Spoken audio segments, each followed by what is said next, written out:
Hello అండి, అందరికీ నమస్తే. Welcome to my channel. ఈరోజు మన వీడియో వచ్చేసి మీల్ మేకర్ రైస్ అండి.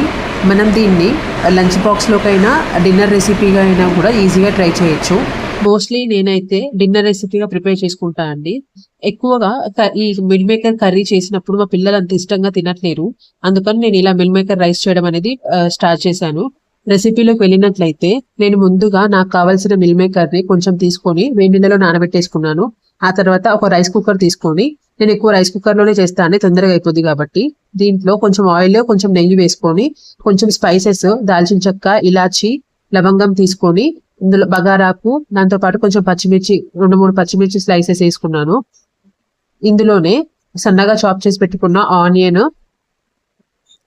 క్యారెట్ ఉంటే క్యారెట్, ఏమైనా వెజిటేబుల్స్ ఏమైనా యాడ్ చేసుకుంటే చేసుకోవచ్చు అండి. నేనైతే ఇక్కడ ఇలా వేసుకున్నాను. టొమాటోస్ కూడా యాడ్ చేసుకున్నాను. ఇవి కొంచెం మగ్గిన తర్వాత ఇందులో సాల్ట్ ఇంకా పసుపు వేసుకుంటే తొందరగా మగ్గిపోతుంది టొమాటో అనేది. నెక్స్ట్ ఇందులోకి కొంచెం కారం, ధనియాల పొడి, గరం మసాలా యాడ్ చేసుకోవచ్చండి. నేను అది మర్చిపోయి మిల్ మేకర్ ఫస్ట్ యాడ్ చేశాను. పర్లేదు, ఎలాగైనా యాడ్ చేసుకోవచ్చు. మిల్ మేకర్ యాడ్ చేసుకున్న తర్వాత నేను ఇందులో కొంచెం కర్డ్ యాడ్ చేసుకున్నాను. కర్డ్ వేస్తే గ్రేవీ అనేది కొంచెం మంచిగా వస్తుంది, అందుకని కర్డ్ కూడా యాడ్ చేసుకుంటాను. ఆ కర్డ్ యాడ్ చేసుకున్నది వీడియో క్లిప్ మిస్ అయిందండి. నెక్స్ట్ నేను ఇందులో కారము, గరం మసాలా, ధనియాల పొడి యాడ్ చేసుకుంటున్నాను. ఇలా యాడ్ చేసుకున్న తర్వాత సాల్ట్ అడ్జస్ట్ చేసుకొని సరిపోయిందో లేదో చూసుకున్న తర్వాత వాటర్ వేసేసుకోవాలి. నేను ముందు ఒక 10 minutes రైస్ నానబెట్టుకున్నాను. దీనికోసము 1.5 గ్లాస్ రైస్ నానబెట్టుకున్నా కాబట్టి దీంట్లోకి 2.5 glasses వాటర్ అడ్జస్ట్ చేసుకోవాలి. మనము అదే కుక్కర్ లో కాకుండా నార్మల్ గా గిన్నెలో అయితే కొంచెం 3 glasses వరకు వాటర్ వేసుకోవాలి.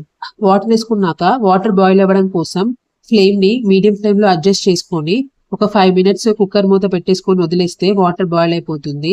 సో మనం ఎవ్రీ కుకింగ్ వీడియోలో అది ఒక టాపిక్ గురించి మాట్లాడుకుంటున్నాం కదా. ఈ రోజు నా టాపిక్ వచ్చేసి చిల్డ్రన్ ఇన్ఈక్వాలిటీ అండి. ఇది ఎందుకు తీసుకున్నాను అని అంటే, యాజ్ ఎ పేరెంట్స్ గా మనకు తెలియకుండానే మనం ఇంట్లో ఇన్ఈక్వాలిటీ చూపిస్తున్నామా పిల్లల మధ్య అనేది నాకు అనిపించింది. ఎందుకంటే నేను ఆ మిస్టేక్ చేశాను కాబట్టి ఆ మిస్టేక్ లోంచి నేను కరెక్ట్ చేసుకున్నాను. జనరల్ గా మన ఇంట్లో పిల్లల మధ్య ఏదో ఒక విషయంలో డిఫరెన్సెస్ వస్తుంటాయి. మనం బయటికి తీసుకెళ్ళినప్పుడు ఏదైనా కావాలి అనుకున్నప్పుడు కూడా వాళ్ళిద్దరు నాకు ఇది కావాలి అది కావాలని చెప్పి కొట్టుకుంటుంటారు. ఇంట్లో ఫుడ్ విషయంలో అయినా దేని విషయంలో అయినా. మా ఇంట్లో మా పాప పెద్ద, నేను మా పాపని తమ్ముడు చిన్నవాడు కదా నాన్న, నువ్వు అడ్జస్ట్ చేసుకో, నువ్వు పెద్దదానే కదా, ఇంకా పూర్తి అవేర్నెస్ రావట్లేదు అని చెప్పి మా పాపని అడ్జస్ట్ చేసుకోమని చెప్పేదాన్ని. అప్పుడు నాకు అనిపించింది, ప్రతిసారి నేను మా పాపని ఎందుకు అడ్జస్ట్ చేసుకోమంటున్నా, బాబుకు కూడా చెప్పాలి కదా, ఏం అడగాలి, ఏం అడగొద్దు, ఎంతవరకు ఉండాలి అనేది చెప్పాలి కదా అని చెప్పి నాకు అనిపించింది. అలా నాకు ఒకటి గుర్తొచ్చిందండి. నేను గవర్నమెంట్ జాబ్ ప్రిపరేషన్ చేసేటప్పుడు మాకు సోషల్ ఇష్యూస్ అనే ఒక సబ్జెక్ట్ ఉండేది. అందులో జెండర్ ఇన్ఈక్వాలిటీ అనేది ఒక టాపిక్ ఉంది. ఈ టాపిక్ ని టీచ్ చేస్తున్నప్పుడు మా సార్ పర్టికులర్ గా 90s కిడ్స్ జనరేషన్ గురించి ఒక ఎగ్జాంపుల్ చెప్తూ, ఇంట్లో ఒక అబ్బాయి ఒక అమ్మాయి ఉన్నట్లయితే అమ్మ ఎగ్ బాయిల్ చేస్తే ఆ ఎగ్ అనేది కంపల్సరీ అబ్బాయి ప్లేట్ లోకి వెళ్తుంది కానీ అమ్మాయి ప్లేట్ లోకి కాదు అని చెప్పేది. సడన్ గా నాకు ఆ ఎగ్జాంపుల్ గుర్తొచ్చిందండి. నేను కూడా అదే చేస్తున్నానా అనిపించింది. యాక్చువల్గా మన ఇండియాలో ఈ జెండర్ ఇన్ఈక్వాలిటీ అనేది పాతకాలం నుండి కూడా ఒక కల్చర్ లాగా అలవాటు చేసుకున్నామండి. కానీ టైం మారుతూ మనం ప్రజెంట్ 21st centuryలోకి వచ్చాము. ఇప్పుడు ఇలాంటి సిచ్యువేషన్స్ అనేవి లేవండి, చాలా వరకు తగ్గిపోయాయి. ఇప్పుడున్న పేరెంట్స్ అందరూ కూడా ఎంతమంది పిల్లలు ఉన్నా కూడా పిల్లలందరినీ ఈక్వల్ గా చదివించుకుంటూ ఈక్వల్ గా చూస్తున్నారు.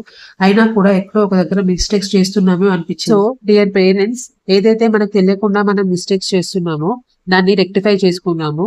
నేనేదైతే మిస్టేక్ చేశానో దాన్ని స్టాప్ చేశాను. ఇది నా అబ్జర్వేషన్ ద్వారా నేను నేర్చుకున్న ఒక విషయం అండి. సో మనం రెసిపీలోకి వచ్చినట్లయితే, నానబెట్టిన బియ్యాన్ని వడగట్టుకొని ఆ బియ్యంని ఇందులో యాడ్ చేసుకోవాలండి. తర్వాత ఒక 2 minutes కలుపుకొని 3 glasses ఆఫ్ వాటర్ వేసుకోవాలి. వాటర్ వేసుకున్న తర్వాత సాల్ట్ సరిపోయిందో లేదో అడ్జస్ట్ చేసుకోవాలి. హై ఫ్లేమ్ లో పెట్టుకొని వాటర్ బాయిల్ అయ్యేంత వరకు ఉడికించుకోవాలి. నెక్స్ట్ కుక్కర్ మూత పెట్టేసుకొని ఒక 3 to 4 విజిల్స్ వస్తే స్టవ్ ఆఫ్ చేసుకోవచ్చు అండి. చూడండి, ఇక్కడ నేను చూపిస్తున్నాను, అది మనకి వాటర్ బాయిల్ అవ్వలేదు. ఉడికించుకున్న తర్వాత ఫైనల్ గా రెసిపీ ఇలా వస్తుంది. దీనికి నేను టొమాటో కుర్మా రెడీ చేసి పెట్టుకున్నాను. చాలా బాగుంటుంది కాంబినేషన్ అనేది. ఫైనల్ గా నా రెసిపీ చూడండి ఎంత బాగుందో. వీడియో నచ్చినట్లయితే లైక్ చేసి సబ్స్క్రైబ్ చేసుకోండి. Thank you.